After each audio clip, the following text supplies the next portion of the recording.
Imagine a conscious contact with God so strong that no matter what you are doing or not doing, that no matter what your kids are up to or not up to, and that whether you've got the person of your dreams or they're just not cooperating, that you are happy, content, and at peace. A space where everyone else's thoughts, attitudes, and actions are beautiful and exactly as they are supposed to be. Well, this is the space where I like to play. My name is Misha Z, and this is today's Bitch Slap. Join me as I shed light on the thoughts, actions, and attitudes that are causing you pain, and we train our minds to go to the capital S inner self, the joy that is waiting for us, the God within. Damien Culhane, welcome to the Bitch Slap, the Accelerated Path to Peace podcast. And quickly, I will say the podcast is about those moments in life where you get, smacked on the side of the head by the universe, and the universe is like, hey, wake up. You've got to look at things differently. You've got to maybe learn how to, go to source, call it what you will. There's so many different ways to say it. And quickly, I'll say, when I look at your bio and all you've done, clearly you have experience with that. Yeah, thanks, Misha. Yeah, so thanks for inviting me on the podcast. I really appreciate it, and happy to share experiences and share, my own thoughts on how that bitch slap happens and when to pay attention to it. So, I guess there's been a number of things for me, experience-wise, that have caused me to really pay attention to things that perhaps I hadn't noticed before. And I'm happy to get into more detail around a couple of examples of that have happened. I guess the first one was probably when I was completely asleep to all of this, when I was a kid. And I first noticed that there was something wasn't up, something wasn't right, and something was up with an event around a family gathering. And my father wasn't there because my parents had divorced. And I was kind of really curious about that because no one had really spoken about it. And my parents had separated. And so they'd spoken about that and explained that. But it was the first time that I really was paying attention to the fact that he wasn't there. And I was only about 7 years old. So, of course, then I didn't really have the resources or the maturity to really figure out that was probably the first moment that I had a bitch slap. But that's the first kind of obvious one. But it kind of went past unnoticed, Do you have, what are some like poignant thoughts and feelings at that time? So you have awareness, hey, dad's not here, but was there a sense of suppressing feelings or things like that? Or what's your, does that question make sense? Yeah, it does. No, I think what's obvious is when that event happened and it kind of went by unnoticed, it created what I call a tension, like a universal tension. There was something that I should have been paying attention to and didn't. And so I was able to mask that by creating an identity which was masking my own emotion. And I did that through overeating. So that was my first example. And this is taking me a long time to figure out. But that was my first example of when I actually was overeating and binge eating, even at that age. And that started, and that event was the trigger. And it was me probably trying to cope with the tension as a naive, egocentric or ego-driven 7-year-old, Yes. not really being very conscious or aware of what I could do about it or what my emotions might be telling me. So I dealt with it in a way that became dysfunctional for many, many years. I was overeating and binge eating for many, many years after that. And it was only when I discovered, I kind of went back and did a lot of work on personal growth and personal development to figure out where the cause of that had been. And it was only then that I figured out that was the point. So having ignored the first bitch slap or the first significant one, it caused me a significant amount of emotional suffering and psychological harm that perhaps if I had paid attention, may never have existed. So could have been quite different. Can I ask you a question on the binge eating starting at 7 years old? How does that is your weight fluctuating at the same time? So you're like Yeah. peaking, spiking, or yeah. Yeah. So typically, it would be mostly in private. So I wouldn't necessarily binge eat in front of other people for long periods of time. But other people that I know that I've known or that know me for a long period of time would recognise that I binge eat or had binge eating disorders, if you like. So they would say, "Oh yeah, well you would typically do that," but mostly it would be in private. And what I would do would be binge eating on, chocolate or crisps or cake or something like that. Just, kind of gorging on junk food and binging on that. And I would do it in private purely because I was so embarrassed about not being able to control it, but also because it also had that kind of air of secrecy and an air of, no one else knows I'm doing this type of, like a real kind of trying to deal with stuff on my own without being exposed, I suppose. So there's a whole load of stuff mixed up into that. So I don't know if that actually answered your question, but no, it's all right. I do have so was there some anorexia? Did that ever come into play? The purging side of things? Or?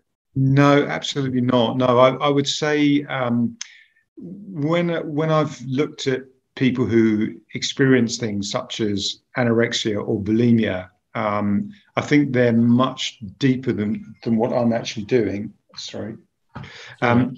They're a much deeper emotional and psychological expression of their pain.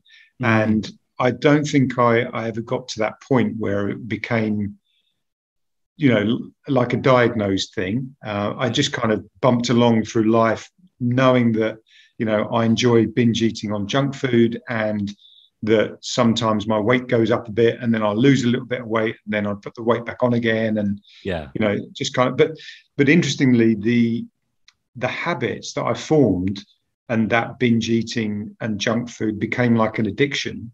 Yeah. So it was more like an addiction than a psychological disorder or a mental disorder or something that was troubling me emotionally.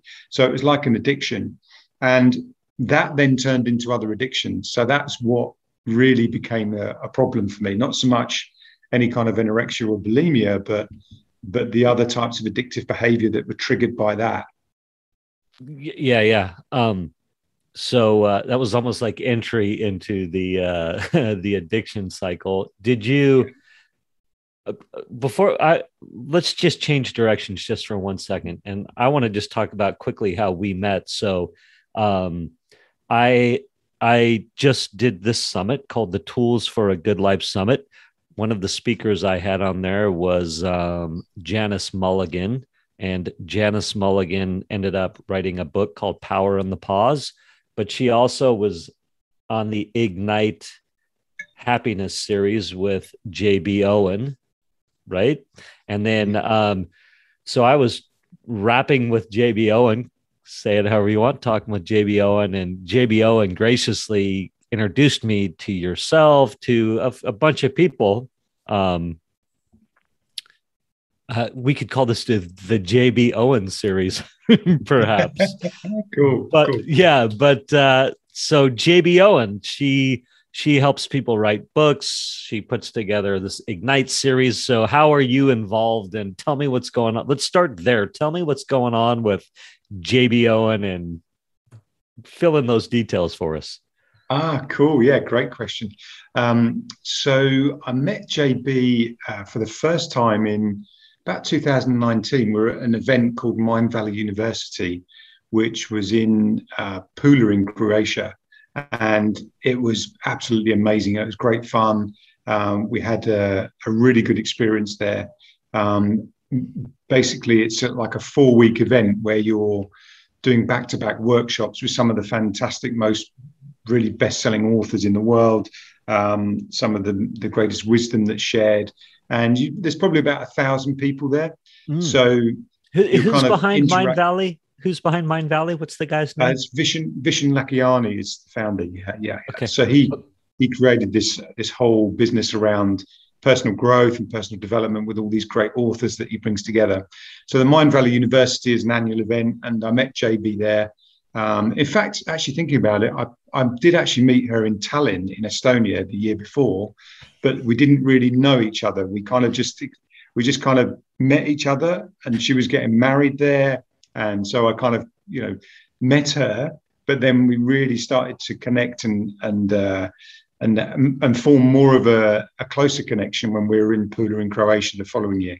You know what, by the way, too, I just want to tell everybody that you're English, obviously, but you're not in England, you're in Poland. So well-traveled. You keep on dropping all these offhandedly. You're like, oh yeah, when I was in Croatia, when I was in Poland, when I was in, so clearly well-traveled. But so you're hanging out. Go ahead. And I actually live in Sardinia, which is an island off the coast of Italy. So yeah. Really? Unbelievable. This isn't, oh my gosh. That's okay. Well, so I love that. Thank you for sharing that. That's super fun. I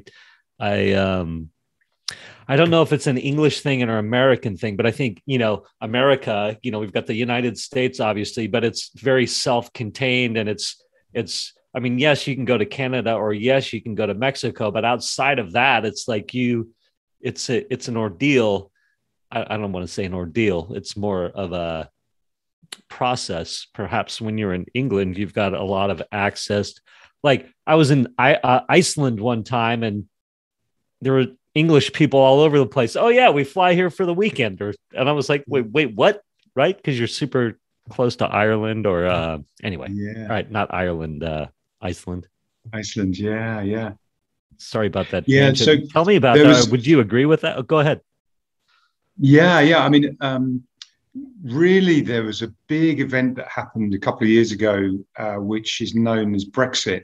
And it was where Britain decided, supposedly, I think there's a lot of conspiracy around it, but supposedly decided to leave the European Union. Yes. Which was a formation of 27 countries that all work together with free travel and free working, no restrictions on working and no restrictions on living in any of those countries. So literally I could drive my car for a couple of hours and I could be in the middle of Europe and other countries. Yeah. And I can fly within an hour and see most of Europe, and 2 hours with some of the further points. So it was very accessible for us. So you could commute to a different country to work, and particularly in Europe, somebody living in Belgium, for example, could very easily be working in France or in Germany, and it's maybe half an hour, 40 minutes in the car, and they're in that second country. So it was very accessible, and it was free movement and free to be able to work anywhere without a visa, without any restriction, without asking permission. And when Brexit happened, it meant that we became a third country from those 27 countries, which means now we have to get a visa. We're only allowed to stay for 90 days. We have to get permission to work. It's much more restrictive. So my decision to move to Italy was actually driven by the fact that we could do that within a certain time frame, and we would still be classed as being a European Union citizen. And European Union resident.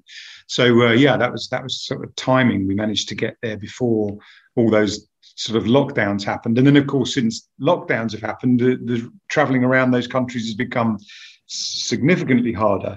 Yes. Even for you guys as well, traveling outside of the States becomes much more difficult. So it's certainly harder to travel around now. Indeed. And perhaps we were opening up, but perhaps not anymore. With the COVID and all, but I want to ask you, it's very interesting. You said the conspiracy side of things around Brexit, and give me your 3-minute or 5-minute, like what are your thoughts on that? I think the way that it was positioned by both sides of the political spectrum, those that were for Brexit and those that were against it, I think there was a lot of misinformation sent around. but there was definitely very targeted approach whereby it was about, one of the phrases was about taking back control. And so the mainstream media and the political parties that were very pro-Brexit, that wanted Britain to leave the European Union, were pushing that argument very strongly. And at the time, the UK had a significant amount of, or significant number of immigrants that had come to the country, which was part of the richness of what makes Great Britain, because it's so diverse and there's so many different types of background and different types of cultures that all mingle in to make us very European, actually, as a nation previously. And so that richness was kind of taken away with this very kind of central patriotic, we want to take control back. What people didn't realize is that taking back control was the government of Great Britain taking back control of the people of Great Britain. Mm. And so it was pitched as, we can take back control of our laws, we can take back control of our regulations, of what we spend our money on. And so it was pitched as that utopia of being something fantastically, silver-lined. It was actually, there's much deeper stuff that goes behind that, around some much deeper political reasons why it happened, or reasons why they were pushing it. And so the government that were pushing it were very much into wanting an agenda where they could control their agenda again, and control the people, which is what's happened. And of course, lockdown has given them the ideal opportunity to do that. So there's a kind of one thing led to another. So, I mean, it's not a podcast about that, but I could definitely talk for hours about both those topics. Well, I think one will blend into the other. So I'm interested to know, if you don't mind indulging me. Sure. The controlling of government takes back some control of the people to the benefit of, or tell me more about that. Like, what the people who are getting more control, like, what are they controlling? And I'm serious when I say that. Is this like a tax base? Is this like, tell me more about that. Yeah, so I think it's about control of people's behavior, control of their, what they can and can't do. The way you look at lockdown and the way that they've developed that in terms of telling people, how to wash their hands, for example, like we've become this so reliant on the government telling us what to do. And I know so many businesses in the UK that literally hang on every word of the Prime Minister of Great Britain. And, that's not a great place to be if you're reliant on one person or a group of people that are controlling and have so much influence, particularly with the mainstream media and also with government policy that they're implementing. And that's not always the best thing for people. It's the best thing for a few. It's not necessarily the best thing for the whole nation. Yeah. And I think that's what's happened. So that's my personal opinion on it. And other opinions are out there, and I'm sure you can find people that would disagree, and hopefully some that would agree too. But there's definitely some dark stuff that goes on behind the taking back control. And when you look at the lockdowns where money has been given to VIP organisations to implement PPE rollout of personal protective equipment that's been rolled out because of COVID, and the equipment's been defective or not ever been delivered, or has not been suitable and had to be destroyed. And that's happened with millions and billions of pounds worth of goods. And a lot of that has been given to VIP companies that are attached to the ruling party or the government, with very, very little oversight and very little audit available. Under the guise of it needs to be done now due to the extreme circumstances. Exactly. Yeah. Exactly. Yeah. And so they've hidden and masked a lot of that. Now there's a real problem with some shortages in the supermarkets in Great Britain right now. They're blaming it on the fact there's a shortage of HGV drivers. There's heavy goods vehicle drivers, lorry drivers, and they're saying there just aren't enough of those drivers. And this is because of COVID. But actually, a lot of it is because the suppliers of those fresh foods that would have come from our neighbours in Europe, i.e. France, Belgium and Holland, that grew a lot of the food that we were importing into Great Britain. And they just don't want the hassle of the paperwork, because they now have to prove that it comes from a particular place, and they have to provide a whole load of paperwork to import it into the UK.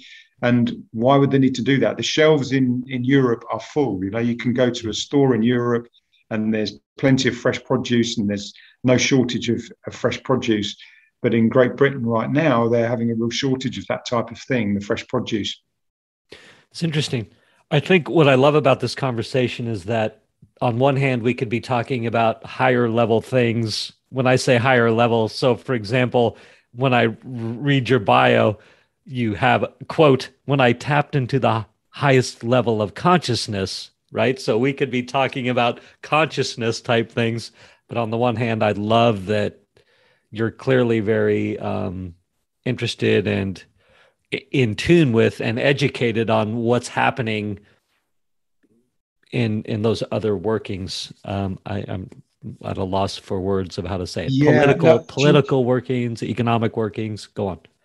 Yeah. And I think one of the amazing things about that, Misha, is that, you know, tapping into that higher source of intuition and kind of being what I would call awake. So I'm kind of consciously awake to, you know, my own kind of impact on the world and my own vibrational energy and the universal energy, etc. But as soon as you become awake, it's almost impossible to go back to sleep again. And so you get awakened and you get that bitch slap and you go, oh, hang on a minute. Right. I'm out of the matrix. What's this? Yeah. And you start to figure out stuff that's going on.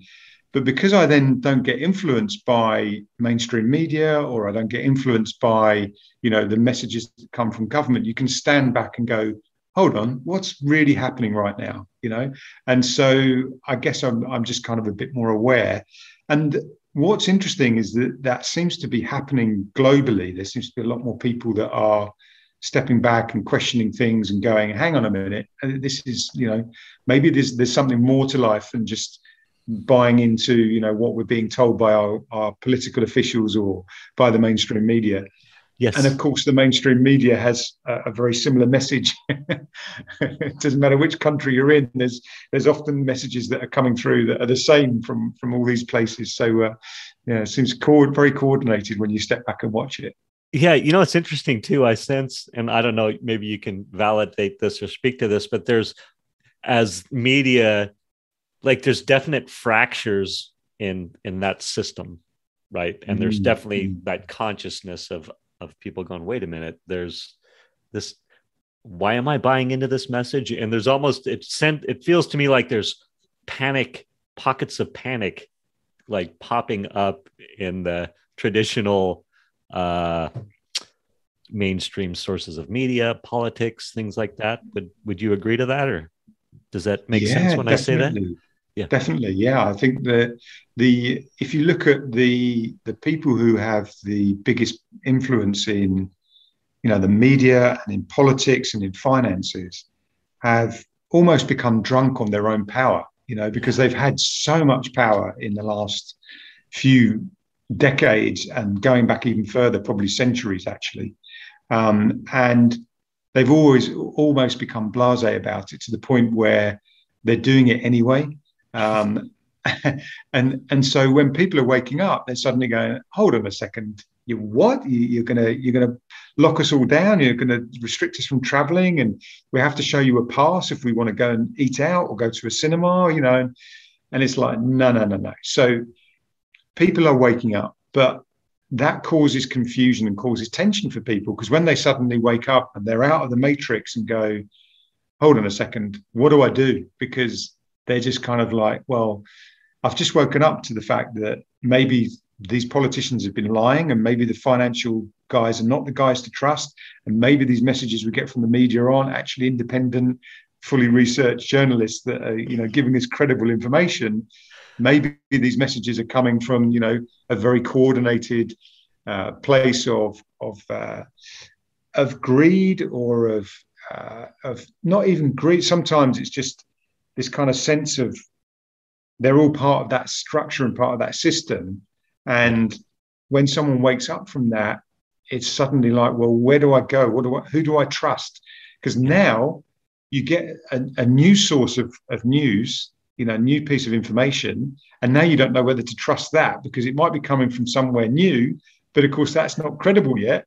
The credible source that you trusted, which might have been your national broadcaster, is definitely not trustworthy, because it's proven they're not trustworthy. It's just like, where do you go for your source of information? And that's where people can tap into their intuition and really figure out, what's best for them and what to believe for themselves, and where to focus their attention. Yeah. Yeah. I want to ask you,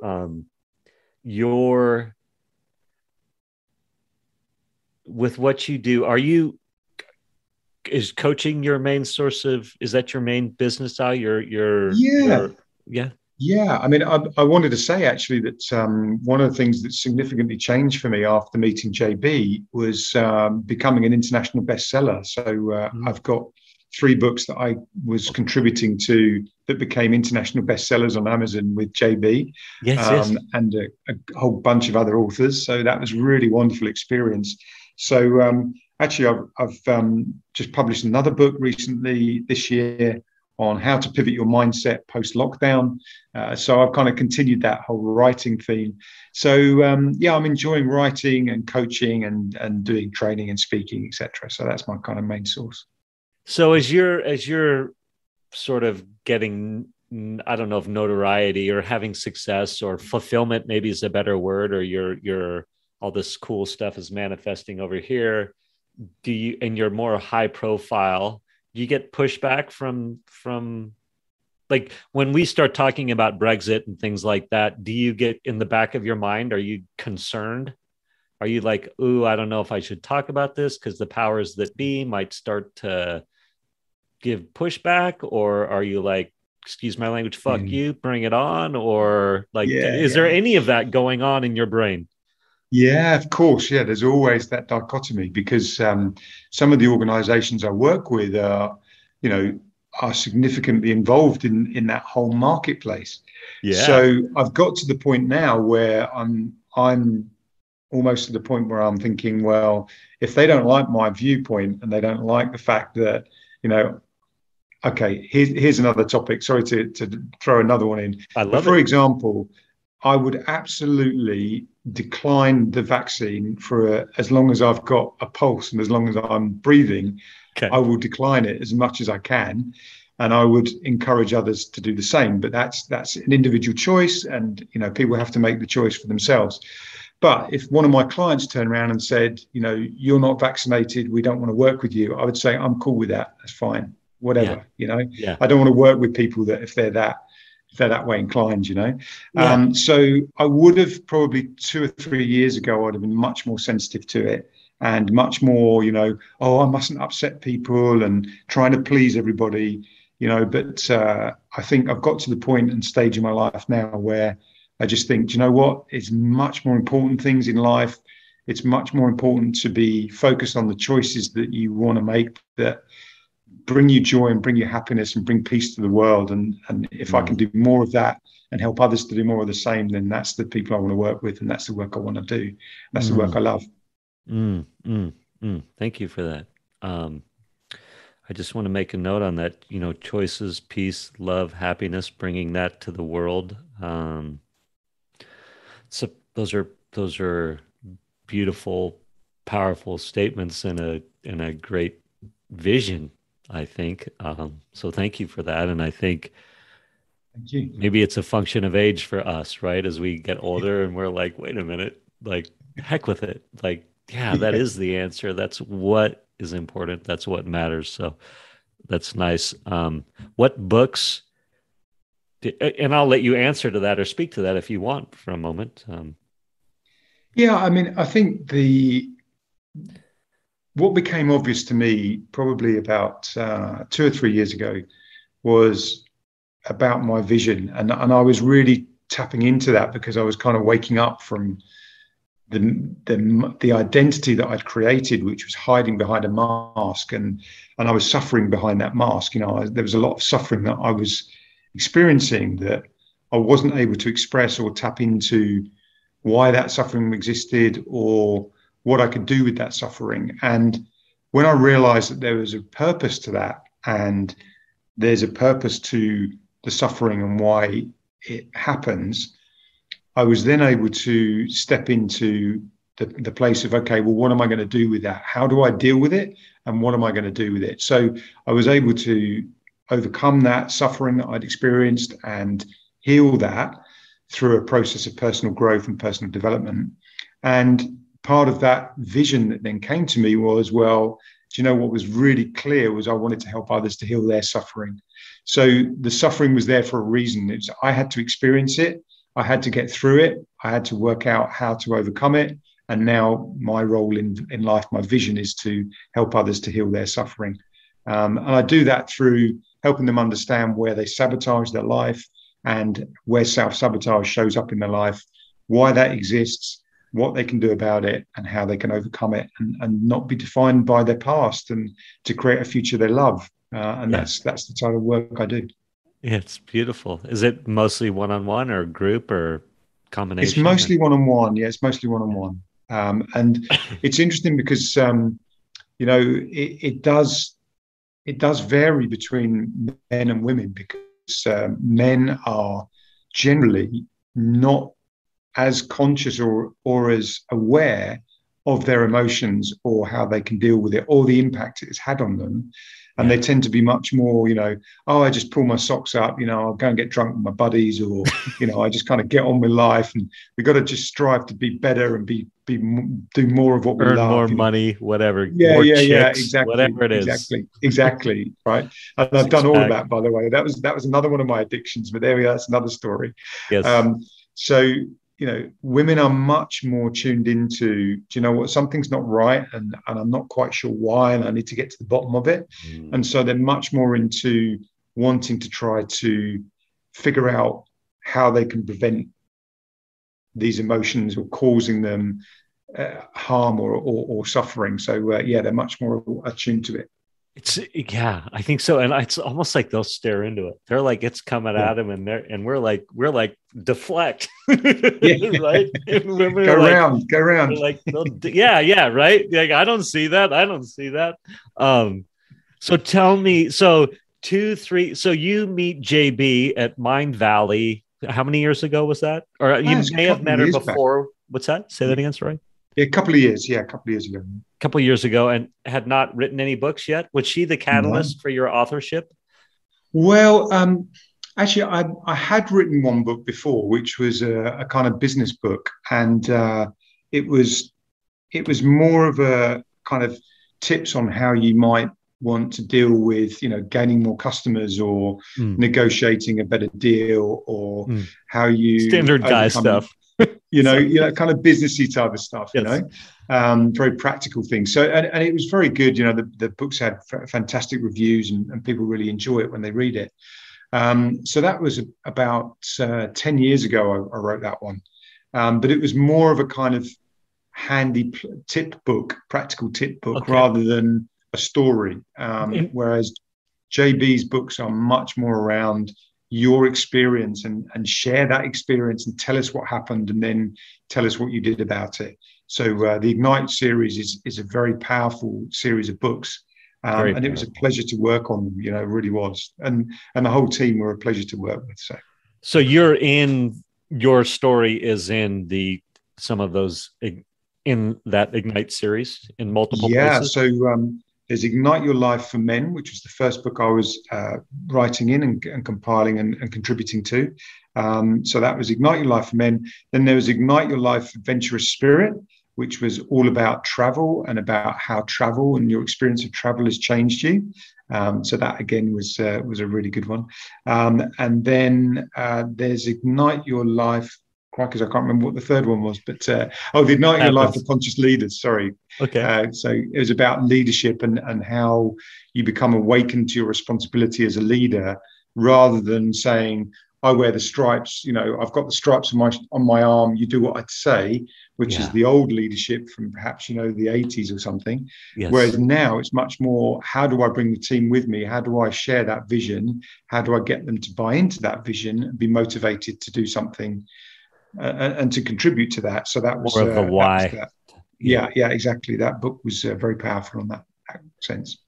So, and then did your 10-year ago book, sort of the business minded book, did that gain any traction along the way, or did that help you get more clients, or did you do what it hoped it would do, or that? Yeah, I mean, it really served a purpose in terms of building a list of people who are interested in the work that I do.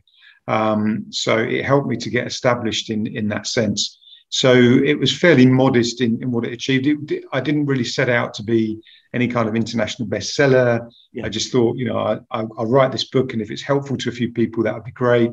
If they like what I do, then maybe I can talk to them more about the other work I do. So it kind of was a starting point for a relationship with people who were interested in the type of work I was doing, which was more business focused. The JB series, all of the books I've contributed to have become international bestsellers on Amazon, in multiple countries, in multiple different categories. Yes. So they've been really, really good at kind of putting me in a different place, in terms of the, being able to write, but also the process of writing the books, and then working with the team of editors and the team of, people that help you to formulate the story and to bring that out, has helped me to really clarify my writing, and also to make the writing probably more engaging and more interesting for the reader. Yeah. So I think all the Ignite books are excellent for that. So, we're going to have all sorts of thoughts going here, but I'm curious. You were generally successful financially, career-wise, pre JB. Yeah, sure. Yeah. And would you say, I don't know if this is a proper question, but how succcevel? Very, or, I mean, I know that's a relative term, but yeah. I mean, I've always, since I've run my company doing coaching, it's always been lifestyle for me. So I'm very led around the lifestyle which I have. I like to go to the beach. I like to travel. I like to hang out with people who are on a similar vibration to me. And so that's way more important to me than, becoming the number one best-selling or becoming the top coach in the country. So I'm not into accolades, and I'm not into status in that regard. So I'm quite happy with my lifestyle, and it's a lifestyle business for me. Yeah, no, thank you for that. And I was more of just trying to set up your identity. You had this, it sounds like you meet JB and there's next levels over the arc of your life. You've had new awarenesses, old identities are stripped off. It sounds to me like, and you can correct me if I'm wrong, when you meet JB, that was a big catalyst for new breakthroughs, or no? Or I think definitely as a breakthrough as a writer, 100%, definitely. I think personal growth wise, it wasn't really the connection with JB that created that catalyst or that bitch slap moment. Yeah. I kind of already had all of that. And so I was going on that personal growth journey anyway. Right. It was one of my mentors that I've been working with from about 5 years ago, who probably helped me to make the biggest breakthrough, and really kind of understand where my sabotage comes from, understand my steps of sabotage.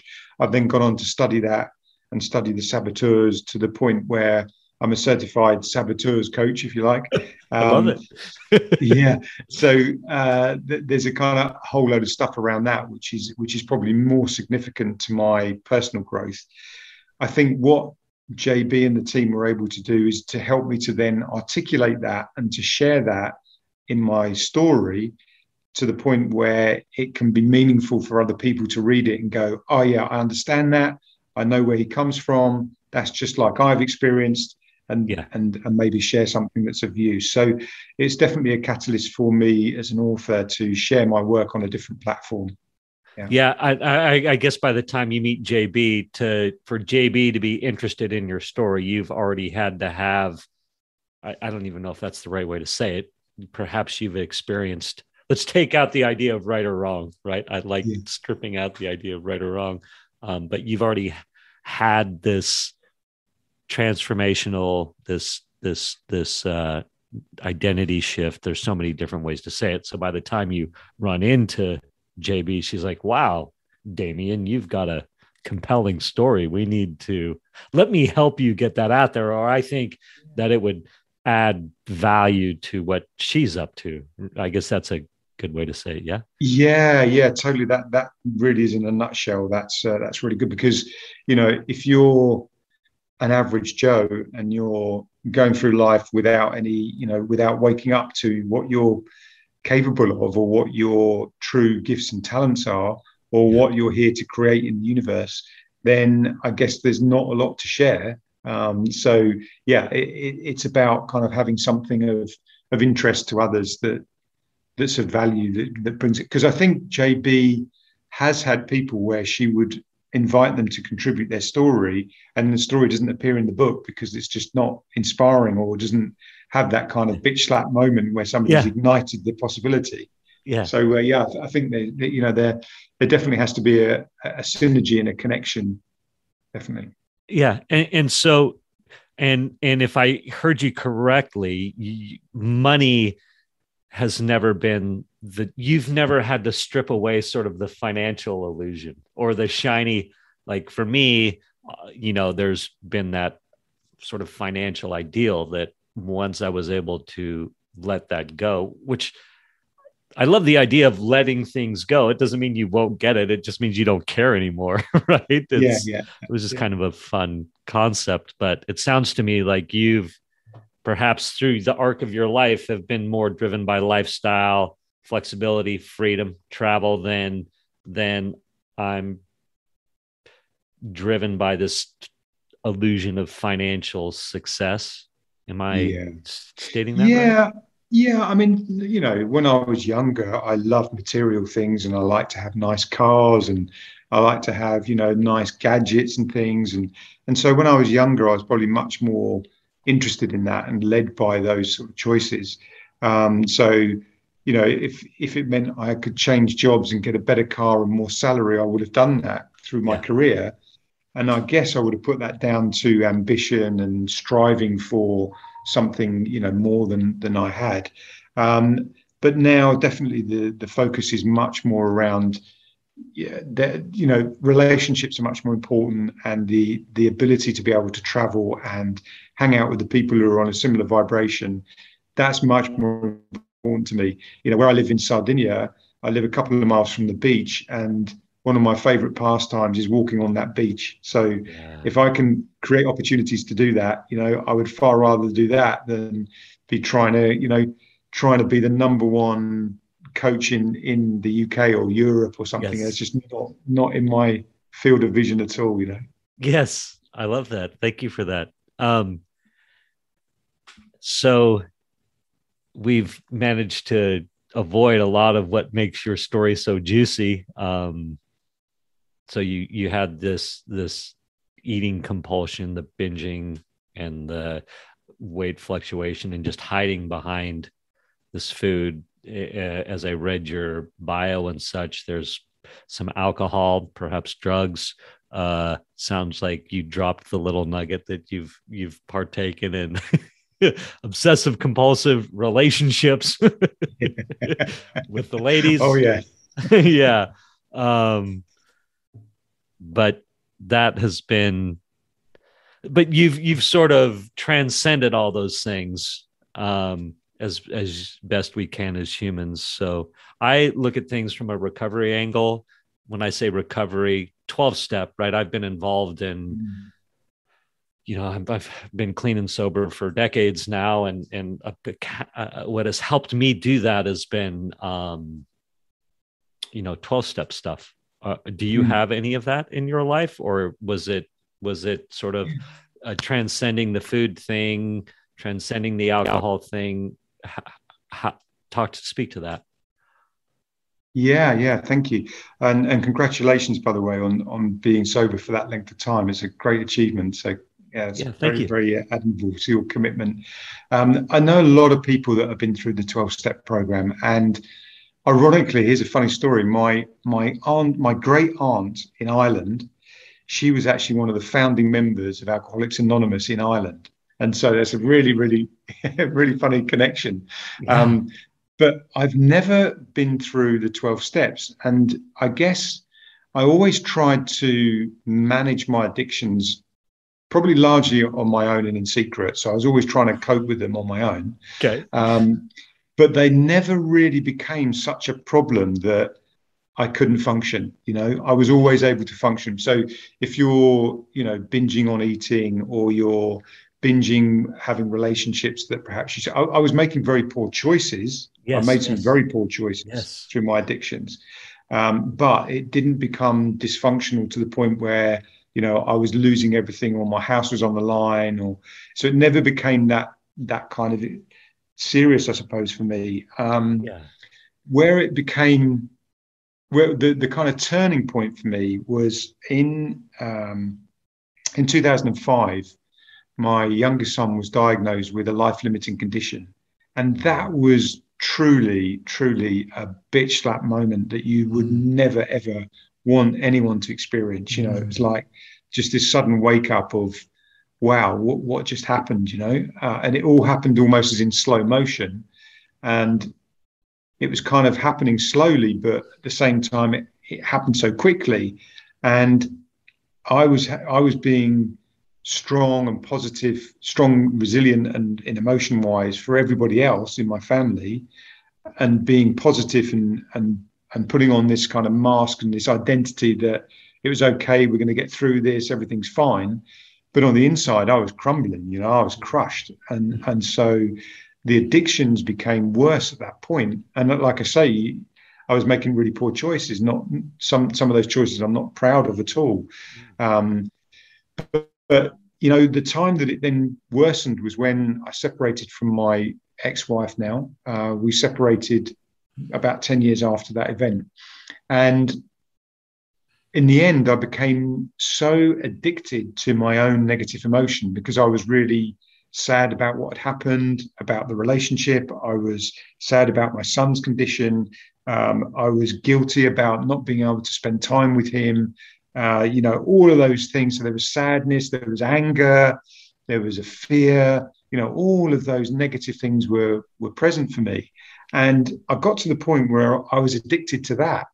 And that became my focus, was that anger and fear and sadness, to the point where I was effectively not clinically depressed, because I was never diagnosed with depression, but I was really, long-term sadness was a real big impact for me. So when I figured out I needed to do something with that, it probably took me about 2 to 3 years to get through that and to get beyond it and to wake up from it and to go through a process where I could recover and heal my suffering. And I think if I'd have probably had the support of the 12-step group, it might have happened quicker. It may well have been that I could have done that in less time. And I always had this sense of, I'm not a particularly religious person, but I had this sense of spirituality, that there was something greater than me and something bigger than me in the universe, that was here for a reason. There's something, greater than me and that has some kind of divinity. And so being able to tap into that, I think, has been very powerful. And I think, from my understanding, 12 steps is very focused on, something that you believe in outside of yourself, and something that you can show gratitude to and be thankful for. And so I've been practicing all of those things and showing gratitude and thanks for those. And seeing the abundance in the universe for what it is, and not being in that kind of scarcity mindset. And once you start to open up to that, it then kind of just evolves, doesn't it? You kind of then get on that kind of that awakening. Really, there's nothing really that I can explain other than it's like being in the Matrix before, and when you're awakened, you can't go back into the Matrix. You've got to be awakened and pay attention. Yeah. How about the line from The Matrix? Or there's the whole idea of ignorance is bliss, where the guy he's going to get reinserted into the Matrix, right? And Absolutely. he's eating his steak, and he's like, "Ignorance is bliss." So, yeah, like I like the idea that people that are ignorant to it, and I don't even mean to say that negatively. I want anybody listening, no negativity. It's like some people enjoy that space, so God bless them. That's the way God created them. Yeah. Ahead. And when I first got this, and I was kind of awakened, and I was kind of seeing all these things, and the messages from the universe were coming through loud and clear. I was paying attention to them. You kind of get a different perspective completely on life and the universe and everything. And at first, I was setting about trying to convince others that they could do the same and show them how to do it. And it became really obvious that you just cannot wake people up if they're not ready for it. Yeah. You can offer them the red pill and the blue pill, but they choose, right? They choose. So you can kind of bring it to them, and you can say, look, there's this whole world of possibility around love, around abundance, around creativity, around what you want to create in the world, what you want to put out there, how you want to do that. There's an abundance of everything you need, and you can tell people about that and share that with them, but you can't then force them to want it or to have it. They have to choose it still. So I love the fact that it's an active choice for people. And one of my mentors, he said to me that there are 90% of people that are completely asleep to their possibility of what they could create or what their potential is. So 90% don't even know. They've just kind of switched off to it. Yeah. There's about 9% that are awakened to it, but haven't achieved it yet. And that creates more tension because the door's open. They've stepped through the threshold, but now they're going, oh my God, what do I do with all this stuff? And then there's 1% of people that actually step through, go into the threshold and create what they love. And so tapping into that, 1% of people who really get it and have kind of done things with their life to create a life they love is just a joy to experience and watch and to see people do that. Yeah, where do you think you are in those percentiles? Generally, that's speaking, it's a really good question. I think I would say I was in the 9%, definitely. I think occasionally in some areas of my life, I'm definitely in the 1%. Moving countries and choosing to live in a different country is a nice choice, and it was definitely an intuitive thing to do. And the choices were all intuitive about where I'm living. But then there's other things, I still make silly mistakes. I got into, this isn't a mistake, by the way, I'll explain this in a second. Okay. But when lockdown happened, I decided to invest some money into cryptocurrency, which is definitely not a mistake. That's a good choice, by the way. Right. But I got into an ego-driven kind of one of these things where, because I'd made a lot of money with cryptocurrency and I'd taken a kind of 4-figure investment and turned it into 6 figures somehow, whatever way you figure that out, crypto does that. Yeah. I then did an ego investment, and I did put some of that money into Dogecoin, which was my biggest bloody mistake in the world, because I bought it when it was right at the top of its peak. So I still make mistakes, believe me. No one's perfect, but thankfully I didn't lose too much money, and I've still got it. So I'm waiting for it to get back up again before I sell it. You're still human. You're still human. I'm still human. Yeah, totally. Yeah. Absolutely. The shiny object of the cryptocurrency. Yeah. This is going to be a total diversion, but as you know, I did the summit and gosh, you'd have been amazing on the summit. I can tell. So when I do Summit 2.0, the tools for a good life Summit 2.0, I'll definitely reach out to you and we can talk about it. But Right, thank you. yeah, I was, looking at astrologers for some reason. Always had a slight fascination with astrology. I'm not in deep on it, but I think it can be fun. It can be fun to play with, right? But Yeah. my point is I was searching for astrologers to bring on to perhaps speak to astrology. Excuse me, astrology as a tool, because I believe that it does help people find comfort. It does help give people direction. It does help people tap into what you were talking about, right? I might not agree with it or believe it, but doesn't mean it's not happening. Would you agree with that, or astrology Yeah, wise? Or? I, I think I've got people in my very close network who are really they really follow the planets and the stars to the Yeah, point where they kind of know when there's a good timing to create something, when it's a good time to do these sort of decisions, etc. And I love that, and I think we probably as human beings have become really disconnected from that. yeah, And I think when we go back to our ancestors and many of the indigenous species, they would have been very aligned to those rhythms and those movements of the planets. And, they'd have understood all of that. And they were much more aware of when to plant their crops and when to harvest those crops, etc. So yeah. I think there's a lot to be said about how we could align much more closely with things like astrology and the planets and the stars, etc. So, yeah. Yeah, cool. Well, thank you for that. I appreciate that.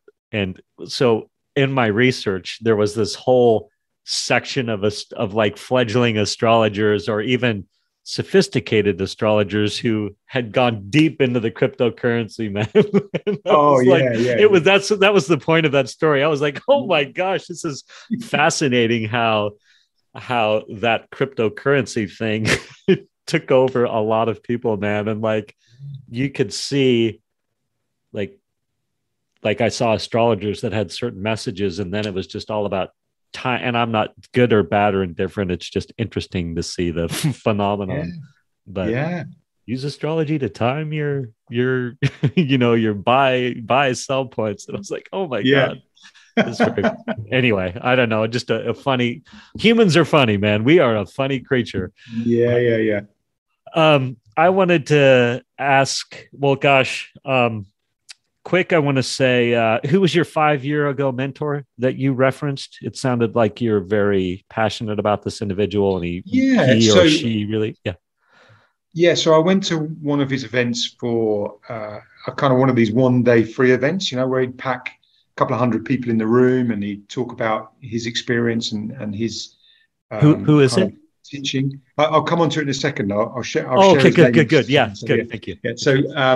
So I went to one of his events and I kind of quite liked him anyway because he was a bit cheeky. He was kind of he just came on. He didn't have some kind of big team with him. He was very ordinary, but he packed a couple of hundred people in the room. So I was pretty impressed with that.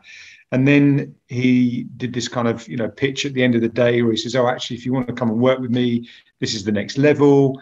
And I thought, actually, yeah, it's a no-brainer, and I chose to work with him. So his name's Ryan Pinnock, and he's a South African guy based in the UK. And he talked about his own upbringing and some of the problems that he'd experienced as a child, which had led him into addictions, funny enough, actually. And he'd been a drug addict, and I think he's definitely a drug addict. Yeah, he definitely became a drug addict. I'm not sure if he was alcoholic as well, but anyway, he'd definitely been in addiction. Yeah, Yeah, that's one of he the ticked main the ones. addiction Good. box. Yeah, Yeah. yeah. So he kind of had been there and done that, and he talked about the fact that he'd put his own health and his safety at risk through that addiction.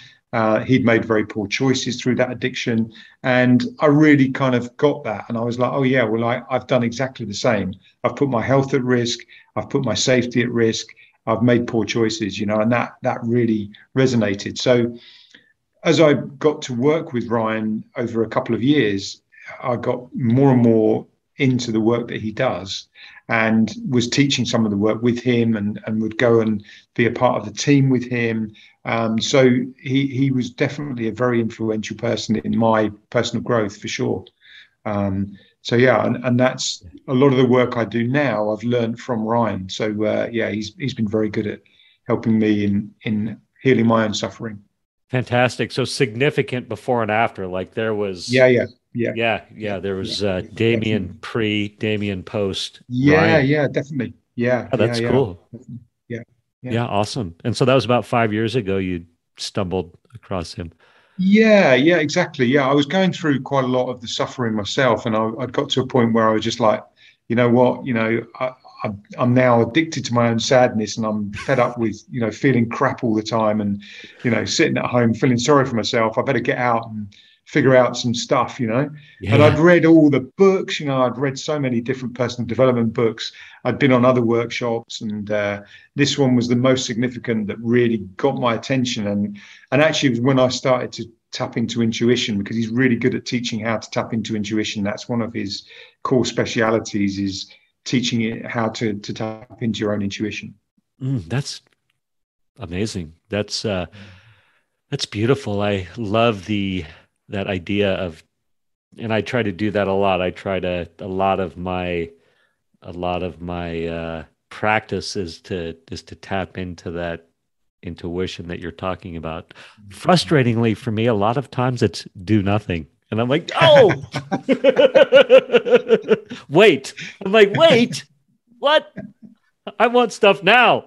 Yeah. That's right. Exactly. I'll tell you, one of the funniest ones was and this actually happened while I was working with Ryan.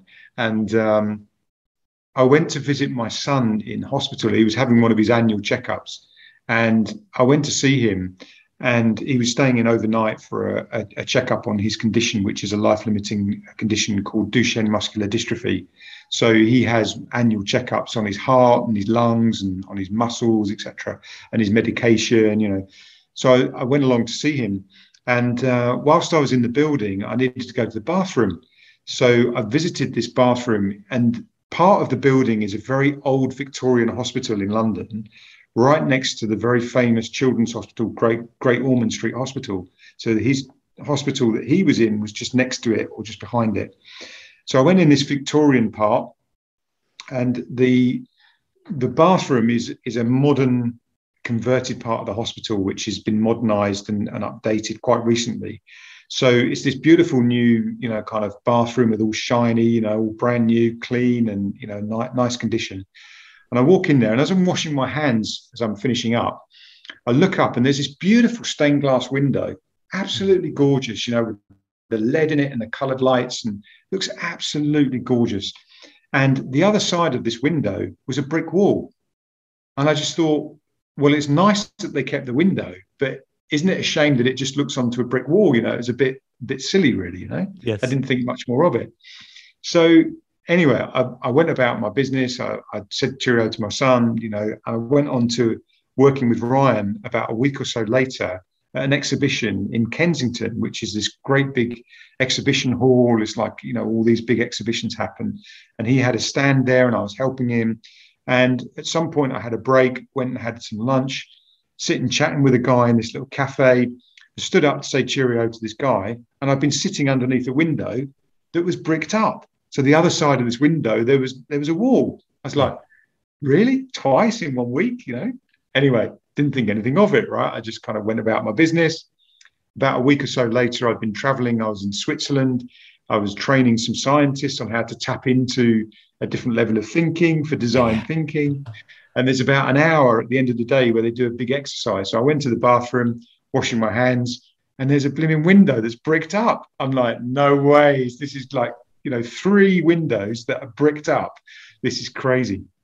So I did a whole lot of intuitive work around it. I was like, okay, what am I seeing? What's the universe trying to tell me? And what was happening was I'd got a vision that I'd created when I'd met Ryan through a process that he takes you through a very long meditation where you create a land of plenty, which is where everything that you love in your heart already exists. So when you go to this meditation, you're in this vision, everything that you would love to have in your life already exists in this vision, in this meditation, and you write all that down. So I'd written all these things down, and some of these things were happening for me, and I was trying to, create choices around these things that I wanted to have in my life that I would love.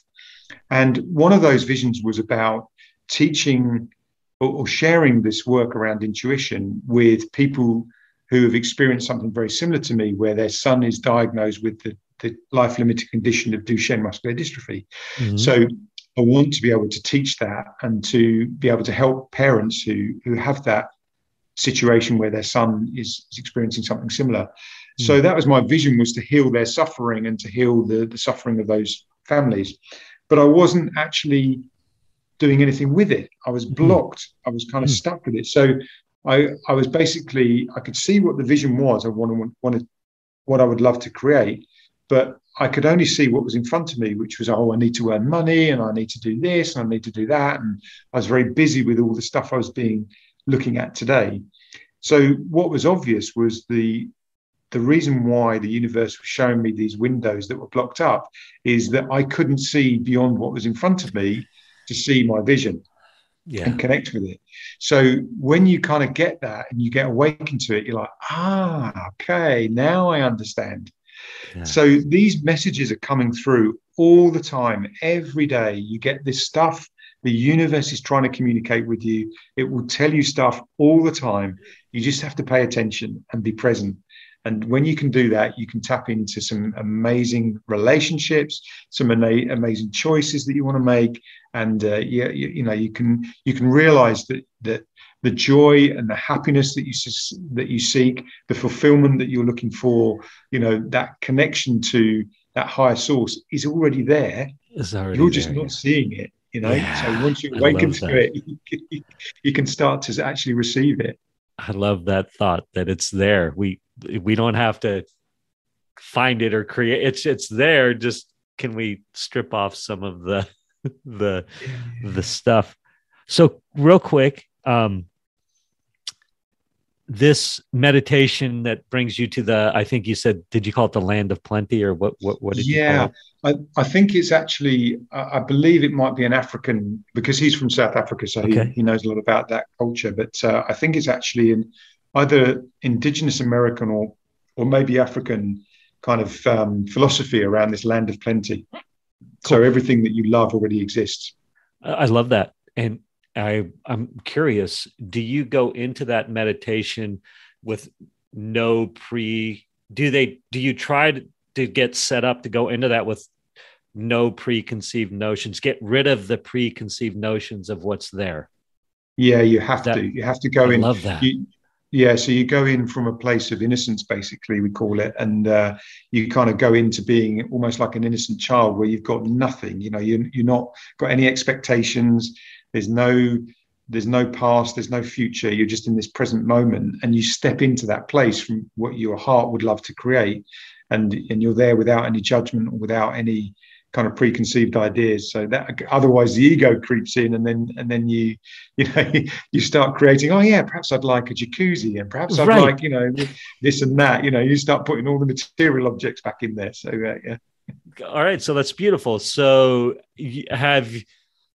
you get to go in with innocence, preferably ego stripped away, all your preconceived notions hopefully parked over here, and then you get to go in and you're like, yes. And so exactly, that's beautiful. That's amazing. I'm trying to think of my question around that. Is that breathing techniques to help induce that? Are we drug free doing that, or drug free? Yeah. So it's purely through meditation, and I've also done something very similar with breathing techniques, where you would be basically you go into a different state, so you change your state of consciousness as a result of the breathing. But when I did this with Ryan, it's just purely a meditation where you're going in without anything, stripped down, just go in from that place of innocence. And the process then is that once you've written for about 20 minutes, half an hour afterwards, you then kind of consolidate those into some topics, some key topics. Maybe there's 9 or 10 things in there that you want to focus on. And then from there, you make choices around those topics. So, you start to, but you would always do that from your heart. So it takes a bit of a process, because if you try and do that from ego, you'll put in all the, I want to be the #1 best-selling, internationally successful, blah, blah. Whereas maybe it's your passion is that you want to share your message and help others. And so you kind of get that as a choice, and then you can see what's obvious about what you can do to honor that. I love that. It's almost like a guiding light. It's almost like, okay, you can bring any decisions that are coming to you. You can frame them around that. So, right. Absolutely. To help keep you heading to the North Star, or call it what you will. But exactly. And the good thing about that, the great thing about that is that it keeps you very focused, because then when stuff pops up about Brexit or about, mainstream media and lockdowns and all the rest of it, you can just go, is that relevant to the choices I'm making right now? It may affect it. It may well impact you, but are you still focused on the vision that you want to create? So in my relationship, I choose a beautiful, loving relationship where our hearts touch together to create magic. Now, it doesn't matter how much I get pissed off or angry with my partner. If I remind myself of that choice, I'm in that choice. And if I'm on the vibration of that choice, you can't do it from anger, right? Yeah, it's a powerful place to be. Exactly. I love that. Yeah, thank you for that. I think too, what's interesting is somebody else could sort of have my passion, my idea is, or the thing I'm growing towards, whether we like it or not, is Brexit itself, right? There's going to be that guy out there that's going to do that and is going to be like, for whatever reason, man, I'm driven to influence Brexit or non-Brexit, or call it what you will, right? It's an interesting thing. I had, so the scientists, that was an interesting little thing you said. What they're like, hey, Damien, we want to tap into our intuition to create. What were they trying to do? Well, the people that I was working with have a true belief that they have the ability to cure incurable diseases. So for me, with a son that has an incurable disease, I'm interested to work with people that are on that vibration. The fact that they work inside structures that perhaps either suppress that or don't allow that, discourage it, perhaps. Yeah. They wouldn't discourage it, but they have a very complex area, because one of the things that they face is that if they want to launch a cure for an incurable disease, they have to go through so many legislative loopholes, like the safety checks and everything. So that tends to slow up a lot of their innovation. And so they do get held back by a lot of the restrictions, and rightly so. Where there's safety concerns, you don't want to be messing around with people's lives, right? So I guess I can totally respect that. But at the same time, when you look at the purpose of a biopharmaceutical company, for example, is to create customers for its product. Yes, I agree. It's so wrong. Like, you're trying to manufacture sickness so you can come up with a cure, or we could say it so many different ways. The profit motive, perhaps. I mean, clearly there's good stuff that happens. Clearly there's questionable stuff that happens. So you were working with some scientists to help them tap into some intuition to perhaps come up with breakthroughs or new visions or new molecular structures or things like that.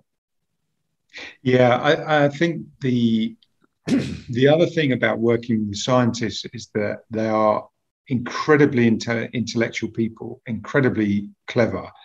And I think in some respects, that's probably the biggest barrier, is getting them out of their brain and into their heart that they would love, and tapping into that higher source of intuition that might bring them to a different conclusion, or take them to a place where they can create that. If you look at all those kind of eureka moments, where scientists have been able to either come up with incredible new formulas, or new ways of thinking, or changing the beliefs, or changing something, very few of those have been done from the kind of scientific study and kind of overthinking of something.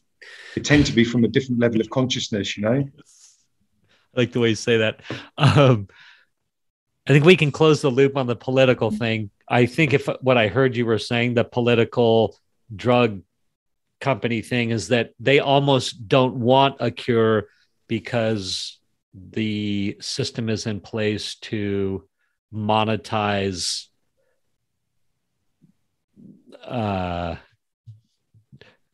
dealing with the symptoms rather than the cure. Maybe that's a way to say it. I think the whole medical profession is very focused on the symptoms and not the cure. Definitely. If you want to cure people and you want people to have health, then you have to have a holistic approach to their whole diet, to their lifestyle, to this, their whole cellular level. And doctors and nurses just don't have the time to have those conversations. They've got profit to make, they've got time constraints, etc. I do feel, very compassionately for them, that they're very, very good at what they do, understanding a problem and dealing with it. But sometimes that is not solving the root cause of the problem. And maybe some of the Eastern medicine looks at that, will look at a root cause. And maybe if we could learn from that and experience a harmony of those two things, would be a great utopia to aim for. Yeah, I think so. And I think that there is, at least we're headed that direction. It seems pushback all over the place, cynicism, contempt, but nonetheless, we're headed that direction. I know we're running long here, which I don't have a problem with. But I have two more questions for you, if you will indulge me. Okay. Shoot. Yeah. So I want to go back to the scientists. In your work with scientists, were there palpable moments where you could get them out of their head and into their heart? Totally.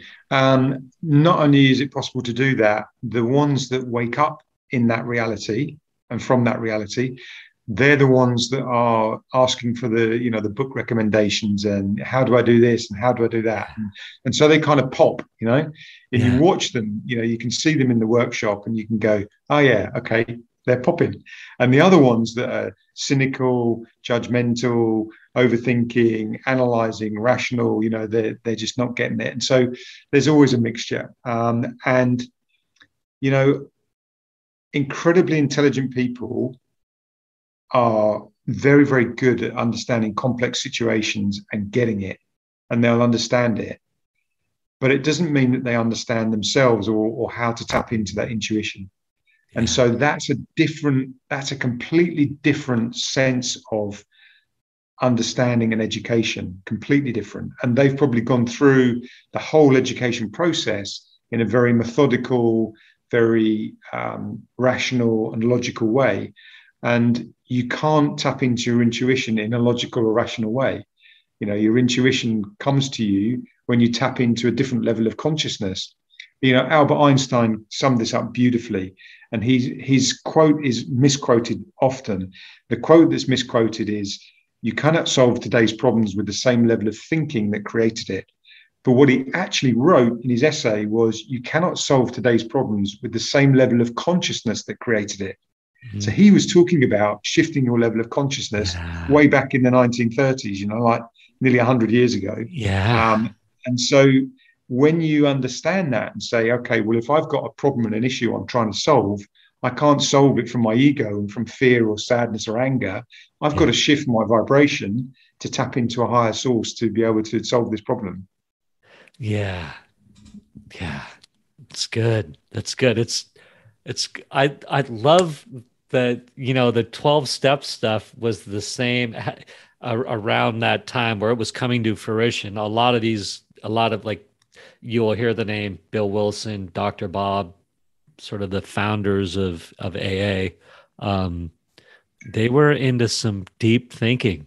They were, Carl Jung was involved. Like all these guys they were deep thinking about consciousness and meditation and tapping in and like that, finding that higher purpose. Yeah. So I mean, Carl Jung is definitely one of my favorite psychiatrists who I love his work. Everything that he's very controversial, and I totally get that. But at the same time, I just love, everything that he was talking about just makes sense completely. yeah. Yeah. And I want to say on this podcast too, like I am not representative of I am not the authority on 12 steps. So I don't want to give this, like, I could have misquoted all sorts of stuff. So don't hold me to anyone listening. Like, I'm not claiming to be the knowledge point, the representative, the authority on it. So we need that disclaimer in there.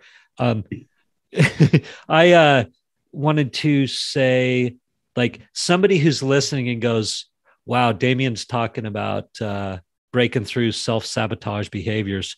Damien's talking about tapping into intuition.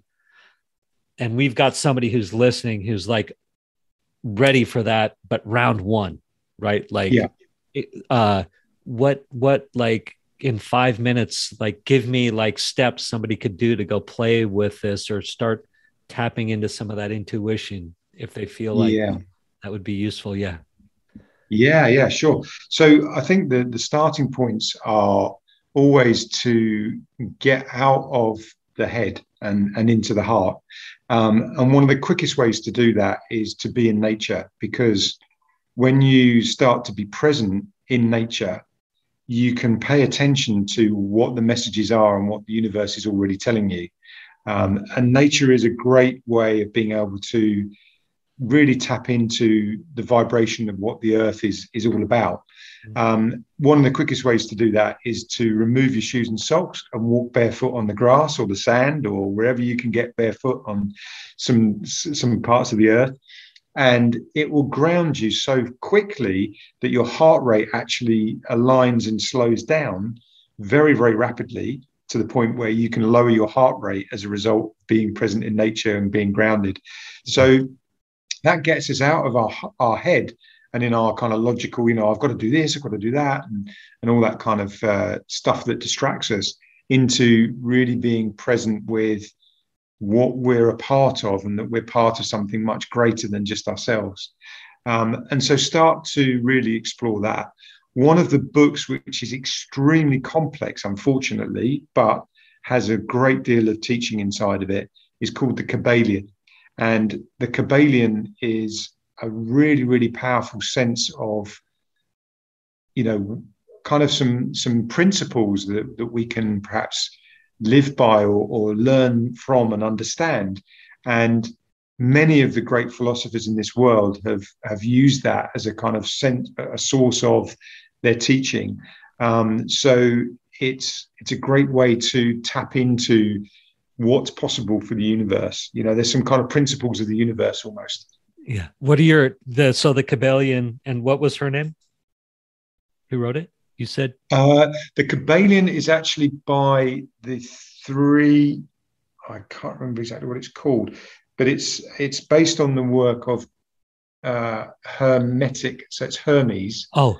And I think I can't remember exactly who wrote it, but if you literally Google Kybalion, which is spelled, I think, Kybalion.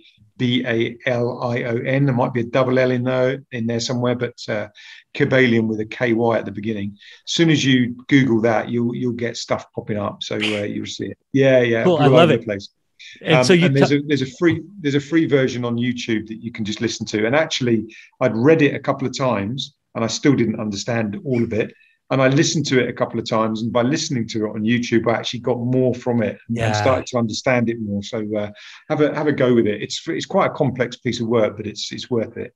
Fantastic. And so you had said it mentions principles. Yeah. Yes. Yeah. So give me your favorite one or two principles or learning points that you've taken from the Kybalion. So the big one for me was the underlying principle of the all is mind and the universe is mental, held in the mind of the all. Yeah. And if you can meditate on that for a few days, you might figure out some stuff that you weren't aware of before. So yeah. You were That's not pretty kidding when you, I don't know if you asked me before we started, hey, how deep do you want to go? And we clearly have been just surface level. Thank you for letting me know that we kept it surface level until now. That always blows people's minds. Yeah, that's quite a powerful principle. Yeah. Damien, that's so good. I have a habit of letting my interviews go multiple different directions, and which some people love, some people dislike. But as being the interviewee, I wanted to make sure that we covered everything that you wanted to cover. Or were there points that was there stuff you wanted to reference or talk about or point to that maybe we missed? Misha, that's a lovely question. Thank you. I think we've covered a great deal, so I've really enjoyed the conversation. So thank you. And I hope that some of it resonates and is useful for people that are listening. I think one of the things that we were talking about was what can people do if they are on kind of stage one of their wake up, as it were. Yeah. I would love to share some more things around that, because I think, once you become aware that there's something greater than yourself in the universe, I think it's important that that people are able to tap into what their potential might be and really explore their own gifts and talents.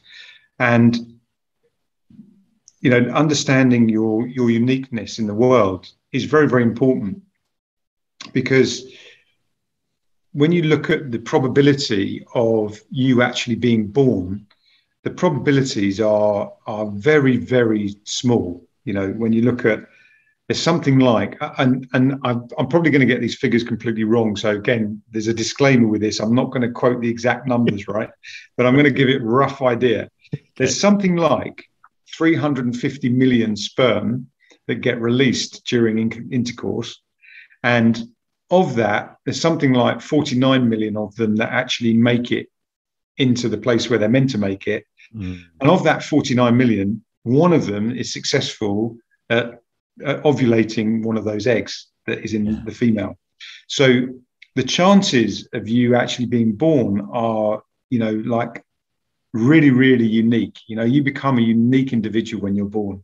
Yeah. And when we go through our life with normal upbringing, with kind of a typical school upbringing in the education system, and maybe we go to a college or a university, and maybe we go out and find work, and we kind of get trapped into this rat race, into this matrix, and people just think that that's what they're here to create, and that's normal. Mm. And so when you get a wake up from that, and when you realize that there is more to that, it's really important that you know how to deal with that and what to do with it. So being present in nature is one thing. The other thing is then tapping into your own purpose in terms of truly what are you here to create? What do you love? What are the things that you love to do? What are your special gifts and talents? What are you really, really good at?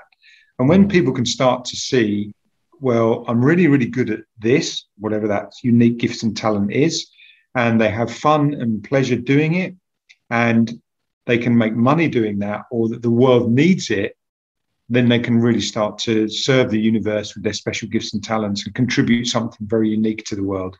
And there's a great process in Japanese culture called ikigai, which is Ikigai, ikigai. And basically it's about, what are you here to do? What is your purpose? So when we from the Western world can start to tap into some of those Eastern philosophies and Eastern teachings, we see things from a different perspective. So Alan Watts was fantastic at this, at bringing, the Western culture to the Eastern culture and the Eastern culture to the Western culture.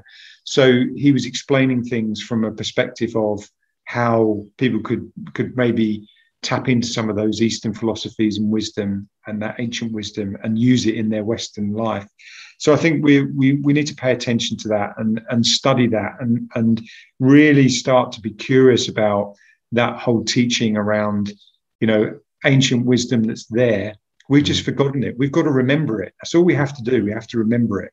And to do that, sometimes we need to remind ourselves, we need to study, we need to read, we need to grow as people, and staying in your, inside your shell and cocoon or your identity that you've created because it brings you safety doesn't necessarily bring you the reward that you're looking for or the satisfaction and fulfillment and happiness and joy when you're stuck with the identity that you've created. So really don't be attached to your own identity. Be prepared to strip yourself down to, the bare nothing, not just physically. I mean, go skinny dipping if you wish, but I mean psychologically and emotionally and spiritually strip yourself down to then really start to layer on, who am I and what am I here to create in the world?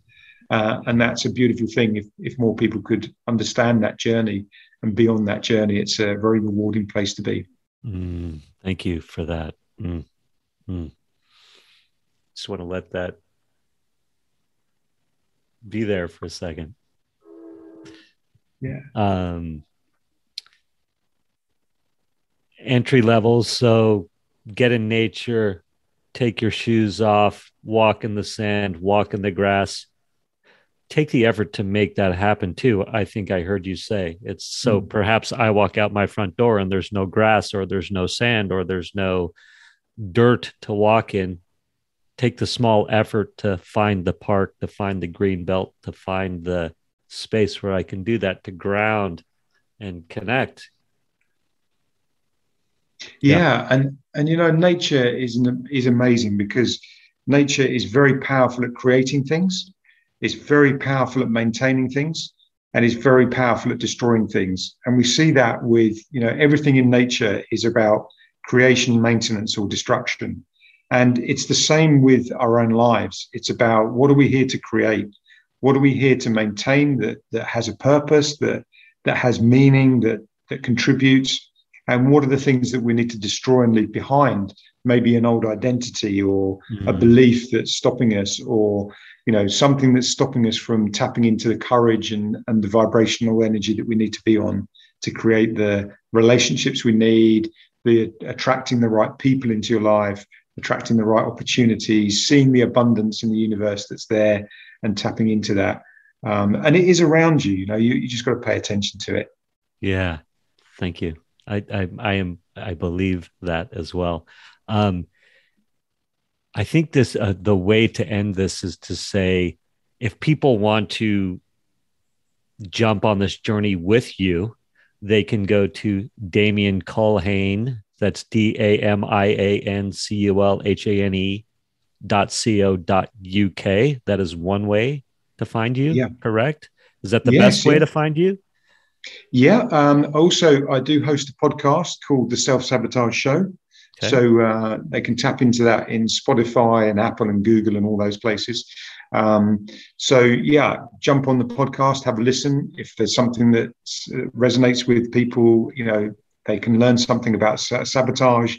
I interview some great guests on there. I'd love to have you on as a guest, actually. And to then share experiences of not only how sabotage has impacted you personally, but what you've done about it. So that's the interviews that I do on the Self-Sabotage Show.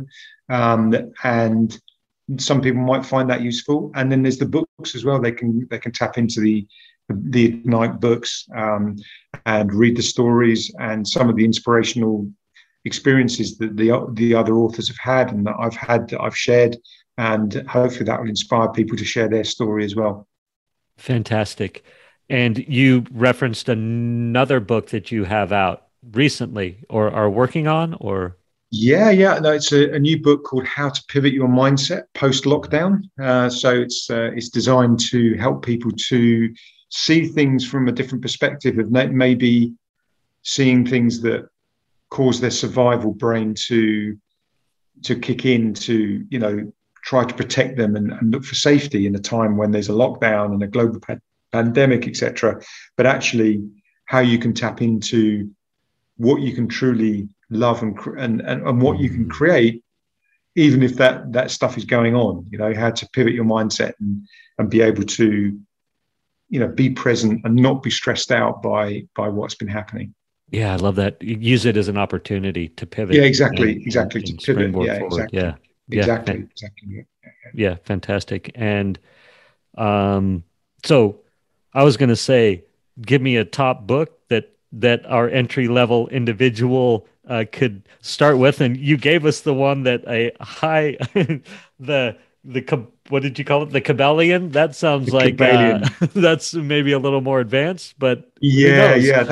That's a big read, especially for someone who's new to all of this stuff. I think if you look at any of the work by Dr. Joe Dispenza, he's Dispenza, Dr. Joe Dispenza. Any of the teaching and work that he writes about, he's a great entry level because he explains things really clearly. He explains things very simply, and you can kind of experience some of the messages that he's got to share, and that will perhaps take you to a new level. So fantastic. And I was going to say, clearly, your book, How to Pivot Your Mindset Post Lockdown, would be a fun read for anybody. I'll track that down myself. I think that's a great place to end. Anything we missed, or I don't want to cut it short. I mean, we could go on and on and on. Clearly. Oh, yeah. No, it's been great, Misha. Thank you so much for the invitation and opportunity to share my message and to just kind of talk about stuff that's of interest to people. And if they've enjoyed it, they can find me and come and talk to me more if they wish. And if they didn't enjoy it, well, come and find me and tell me you didn't enjoy it, and that's fine. I'm cool with that, whatever. Right. But I hope that maybe it gets you to a different perspective on life. Fantastic. Thank you. I'm going to hit stop on the record button, and then we'll say goodbye offline. Okay? Okay, great. Thanks, Misha. Thanks, everyone. Indeed. Thank you for spending time with me today.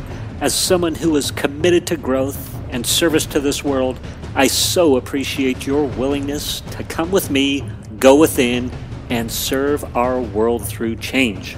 If you found value in this podcast and you know someone who can use this message, share this episode with them. Share it so our mission can be achieved one episode at a time. And of course, subscribe so you can hear more. And lastly, for more resources on what has helped me on my journey and can help you on yours, go to belove.media/resources. That's BELOVE.media/resources. Thank you again for listening.